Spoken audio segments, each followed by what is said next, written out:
लोकसभा के सत्र के सप्ताहांत पर मैं आज कैमूर जिला अपने गृह जिला आया हूं। लगातार बिहार और कैमूर जिला और बक्सर संसदीय क्षेत्र में इस तरह की घटनाएं और सूचनाएं प्राप्त हो रही थी।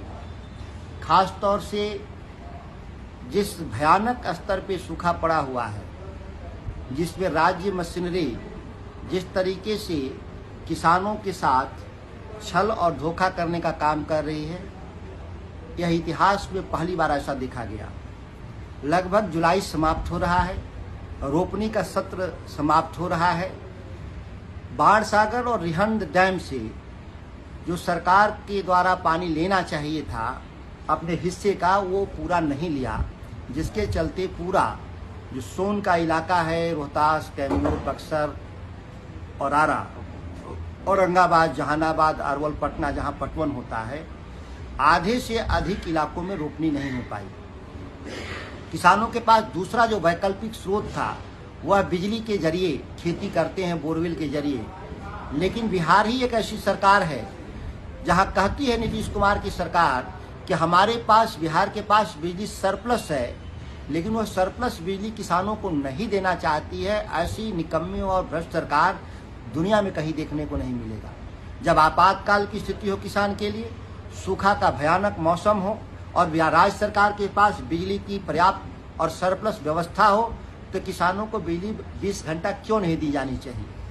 मैं 1 महीना से लगातार मीडिया के जरिए, प्रेस के जरिए और पत्र के जरिए जब मैं लगातार सवाल किया, तो सरकार नींद से जागी और कल उन्होंने 14 घंटा बिजली करने का निर्णय लिया है, 8 घंटा से बढ़ाकर। दुखद है कि 1 महीने में किसानों की जो फसल का जो नुकसान हुआ है, उस नुकसान की भरपाई कौन करेगा। मुझे उम्मीद नहीं कि बिहार में जैसी सरकार, भ्रष्ट निकम्मी सरकार बैठी है, कभी भी इस उम्मीद पर खरा उतरेगी, किसानों के नुकसान को भरपाई करेगी। नहरों में पानी की सबसे आश्चर्यजनक था कि जो विभाग के स्तर पर इस तरह का उदासीनता था कि चौंकाने वाला था। एक पत्र जाता है, कोई भी रिजर्वायर में जब पानी होता है तो एक चिट्ठी जाती है सरकार के द्वारा, सिंचाई विभाग के द्वारा, कि हमको पानी इतना क्यूसेक के हिसाब से दिया जा। लेकिन बाणसागर, रिहंद डैम में जो उत्तर प्रदेश और मध्य प्रदेश में डैम था, वहाँ पत्र नहीं गया। पत्र जो गया वो पीछे से गया, जिसके चलते पानी हमको देर से मिला। दुखद ये है कि जो राज्य के भीतर डैम है, कैमूर रोहतास के बॉर्डर पे जो करमचट डैम है, दुर्गावती जलाशय परियोजना, इसमें पानी होने के बाद भी आधी क्षमता पर नहर को चलाना किस वैज्ञानिक सोच का परिणाम है, हम लोग के समझ का बाहर है। बिहार के सिंचाई मंत्री हों या इस राज्य के मुख्यमंत्री, दोनों ही किसान नहीं हैं, और किसान नहीं होने के चलते ये पूरा जो तंत्र विकसित किया गया है बिहार के भीतर, इसको लूट का तंत्र हम लोग बोलते हैं। कोई किसानों के प्रति सिंपैथी नहीं है, संवेदना नहीं है, जिससे यह सारी दुखद घटनाएं बिहार के भीतर हो रही हैं। मैं अब भी बिहार सरकार और नीतीश कुमार के द्वारा मैं मांग करता हूं कि आप बिजली की 20 घंटा व्यवस्था और नहरों में पूरी क्षमता के साथ पानी को देने का और चलाने का काम करेंगे। यहाँ तक कि केवल पानी देने से नहीं होगा, नहरों पे जो कई जगहों पे नहरों पे आप देखेंगे तो डेटन लगा दिया गया है, घास बोलते हैं उसको। उस घास को हटाने के लिए जिला प्रशासन को भी एक्टिव करना होगा, पुलिस प्रशासन को एक्टिव करना होगा कि नहरों पे जो पानी के जो प्रवाह को जो रोकने और बाधित करने वाले लोग हैं, असामाजिक तत्व, उन तत्वों को पकड़ करके गिरफ्तार करना चाहिए कि पानी का प्रवाह अंतिम छोर तक जा सके। इसके लिए भी प्रयास करना होगा।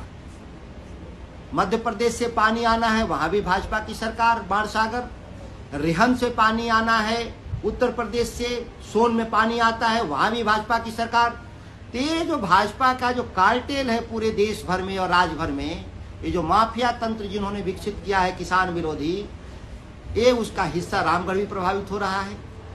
जब हम पावर में थे तो परियोजनाओं को बना रहे थे, और जब भाजपा वाले आए तो कोई भी उसको बनाने का, आगे बढ़ाने का काम नहीं किया। ऐसे लोग केवल चुनाव के दौरान बरसाती मेढक के रूप में उछल कूद शुरू कर देते हैं और तमाम तरह के उन बातों को करते हैं कि हम जीवन कुर्बान कर देंगे, इस तरह से फिल्मी डायलॉग बोलते हैं, जैसे लोगों को लगता है कि पढ़े लिखे नहीं है। किसान रामगढ़ का और कैमूर का पढ़ा लिखा भी है और मेहनती भी है और अपनी ताकत से खेती करता रहता है। जो सरकार चाहे तो थोड़ा मदद कर दे, सरकार नहीं मदद करती है तो भी किसान हमारे यहाँ काम करता है। तेरा जैतपुरा में इन सब भाजपा वालों ने शिलान्यास करके 5-5 ईंट रख के चले गए, लेकिन फिर भी उन दोनों परियोजनाओं को मैंने पूरा करा करके पानी दिलवाने का काम किया। ढढ़र में बिना जमीन के अधिग्रहण का एक पंप हाउस का नींव रख दिया और आज भी ढढ़र पंप बनकर तैयार है। पिछले 1 साल के भीतर 6 बार 33,000 का तार कटवा लिया गया अपराधियों के द्वारा। सरकार कौन चला रहा है इस राज्य में? इस जिला में 2-2 मंत्री हैं, कैबिनेट मंत्री हैं। चिंता है भाजपा को कि कैसे तार काटे जा रहे हैं। यहाँ पर 33,000 का हाई वोल्टेज तार 6 बार काट लिया गया ढढ़र पंप को कि ढढ़र पंप न चालू, क्योंकि इससे सुधाकर सिंह जो स्थानीय विधायक है उनको श्रेय जाएगा। जमीन का अधिग्रहण का विवाद था, उत्तर प्रदेश के किसान केस लड़ रहे हैं और वही भारतीय जनता पार्टी वाले के रिश्तेदार हैं सब। जो भारतीय जनता पार्टी का पूर्व विधायक यहाँ, उसी के सारे रिश्तेदारों का जमीन था जो भूमि अधिग्रहण में मुकदमा लड़ रहे हैं और लड़ करके उस योजना को नहीं बनने देना चाहते हैं। उसकी भी पंचायती हमने किया और वो काम लगा हुआ है। उस इलाके के लोग जानते हैं और देख रहे हैं। इस साल नहीं चालू हो पाया, अगली साल तक वो चालू होगा। वो किसी के चुनाव लड़ने जीतने हारने से अब कोई फर्क नहीं पड़ता। ये बरसाती जो मेढक हैं चुनावी राजनीति के, जिनके पिता भी प्रमुख थे, जिनका भाई भी प्रमुख था, जिनका भाव भी प्रमुख थी, और एक चौथा आदमी है जो एमएलए बना था और आरोप लगाता है कि परिवारवाद दूसरे लोगों पे लगाता है कि परिवारवाद। यहाँ परिवारवाद नहीं चलता, यहाँ लोकवाद चलता है। लोग जिसको चुनते हैं वो नेता बनता है। और एक बार लोगों ने अवसर दिया विधानसभा में जाने का, जिसको पानी को मेगावाट बोला, बिजली को क्यूसेक बोला, पूरे नाक कटवा दिया रामगढ़ विधानसभा का भारतीय जनता पार्टी का पूर्व विधायक। उसकी पार्टी ने उसको दोबारा अवसर नहीं दिया बोलने के लिए लोक विधानसभा में। ऐसे लोग जाकर क्या करेंगे विधानसभा में, जिनको मेगावाट और क्यूसेक की समझ न हो, जिनको किसानी की समझ न हो, जिनका पूरा जीवन बीत ही गया दूसरे का धन हड़पने में, जिनके पास 5 एकड़ भी जमीन नहीं था जिनके पिता के पास, वो आज हवेलियों में रहते हैं लोग। तो किस तरीके से पैसे का अर्जन हुआ है इस पूरे रामगढ़ का बच्चा जानता है। उसको हम डिजिटल प्लेटफॉर्म पे वो आरोप न लगाए तो एक बच्चा जानता है कि किस तरीके से इन लोगों ने अवैध तरीके से धन अर्जित करके और लोग राजनीति में भी काम उसका निवेश किया और राजनीति इनके लिए व्यापार है, इसके सिवा कुछ नहीं। और जो दोनों पूर्व विधायक लड़ने की रेस में हैं, ऐसे लोगों को अपने ज़माने में कोई काम नहीं किया। हम अगर काम नहीं किए होते सुधाकर सिंह के रूप में तो बक्सर का मैं सांसद कैसे बनता।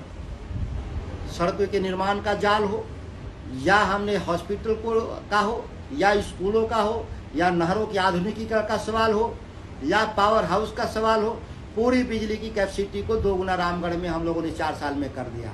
फिर भी परेशानी है, परेशानी रहेगी।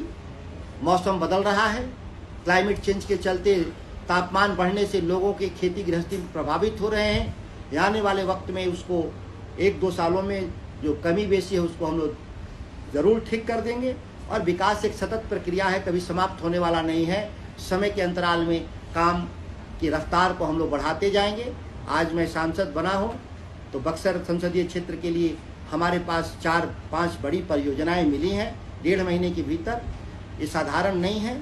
बक्सर से भागलपुर का एक्सप्रेसवे, बक्सर से बलिया जोड़ने के लिए 2 लेन का गंगा में सेतु, नावानगर इंडस्ट्रियल जोन को विशेष आर्थिक जोन के रूप में परिवर्तित होना, चौसा बिजली घर 13 मेगावाट से उसे बढ़ा करके 2100 मेगावाट करवा देना, जैसी बड़ी परियोजनाएं हमको बक्सर लोकसभा के लिए 1.5 महीने के भीतर मिला है। आने वाला बक्सर सिरमौर और रामगढ़ और बक्सर सिरमौर, पहले भी सिरमौर रहा रामगढ़, बक्सर जरूर पीछे था, लेकिन बक्सर को भी सिरमौर लोकसभा बनाने का हम लोग वचनबद्ध है, उसमें हम लोग काम करते रहेंगे।